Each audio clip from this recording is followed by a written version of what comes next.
વાઘોડિયામાં આંતરરાષ્ટ્રીય વિશ્વ હિન્દુ પરિષદ, બજરંગ દળ અને વાઘોડિયા તાલુકા સરપંચ સંઘ દ્વારા બાંગ્લાદેશમાં હિન્દુઓ પર થઈ રહેલા અત્યાચારોને લઈને વિરોધ દર્શાવી રજૂઆત કરવામાં આવી છે। જે રીતે બાંગ્લાદેશમાં હિન્દુઓ પર અમાનુષી અત્યાચાર થઈ રહ્યો છે, એક હિન્દુ યુવક જેની જાહેરમાં હત્યા કરી નાખવામાં આવી અને આ પ્રકારે હિન્દુઓ પર જ્યારે અત્યાચાર થતા હોય ત્યારે સરકાર આ મામલે ધ્યાન દોરે, બાંગ્લાદેશમાં આવા આરોપીઓ સામે કડકમાં કડક કાર્યવાહી થાય તેવી માંગ કરવામાં આવી રહી છે। હિન્દુઓના રક્ષણની માંગ જ્યારે દેશભરમાં હાલ ચાલી રહી હોય તેવામાં વાઘોડિયા ખાતે પણ આંતરરાષ્ટ્રીય વિશ્વ હિન્દુ પરિષદ, બજરંગ દળ તેમજ તાલુકા સરપંચ સંઘ દ્વારા આવેદનપત્ર આપી રજૂઆત કરવામાં આવી છે। તેઓ તમામ કાર્યકર્તાઓ એકત્રિત થયા હતા અને ખાસ કરીને જય અંબે 4 રસ્તા પાસે તેઓ દ્વારા પુતળા દહન પણ કરાયું છે। જય શ્રી રામ। મયંક પટેલ, વિશ્વ હિન્દુ પરિષદ વડોદરા જિલ્લા મંત્રી।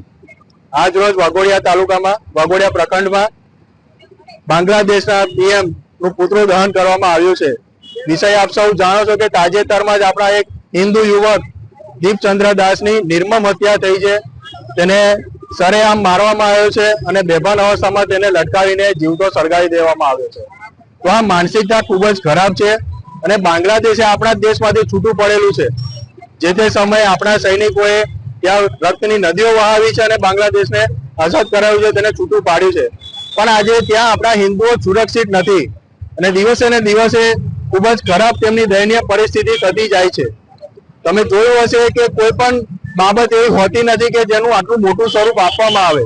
રહીનો પહાડ બનાવી દેવામાં આવે છે અને તે લોકો બહાનું શોધતા હોય છે કે કેવી રીતે હિન્દુ સમાજ પર અત્યાચાર ગુજારીએ, તેમની મિલકતને નુકસાન પહોંચાડીએ, મંદિરોમાં તોડફોડ કરીએ અને બહેન બેટીઓને ઉપર બળાત્કાર ગુજારે છે અને હિન્દુ યુવાનોને આવી રીતે સરેઆમ સળગાવી દેવામાં આવે છે। તો આ પુતળા દહન કરીને અમે વિરોધ નોંધાવીએ છીએ અને ભારતની સરકારને ખૂબ જ વિનંતી કરીએ છીએ કે આની ઉપર કડકમાં કડક પગલાં લેવામાં આવે અને બાંગ્લાદેશમાં હિન્દુ લઘુમતીને બચાવવામાં આવે અને જે આ રીતની ખરાબ માનસિકતા ધરાવતા તત્વો છે તેમની ઉપર કડક ને પણ ખૂબ જ કડક કાર્યવાહી કરવામાં આવે। ભારત માતા કી જય। એક દુઃખદ ઘટના થઈ છે વિશ્વમાં, જ્યાં ખોટા અત્યાચાર ચાલી રહ્યા છે। બાંગ્લાદેશમાં જ્યારે ત્યાંના અલ્પસંખ્યક પર જે આ દુષ્કૃત્ય થયું તે બાબતની એની ગંભીરતા જાણી અને આજે અમે બધા સરપંચ સંઘ, વકીલ સંઘ તથા વાઘોડિયાની વિશ્વ હિન્દુ પરિષદ, અખિલ હિન્દુ મહાસભા, આંતરરાષ્ટ્રીય વિશ્વ હિન્દુ પરિષદ દ્વારા આજે મામલતદાર સાહેબને એક આવેદનપત્ર આપવામાં આવ્યું છે।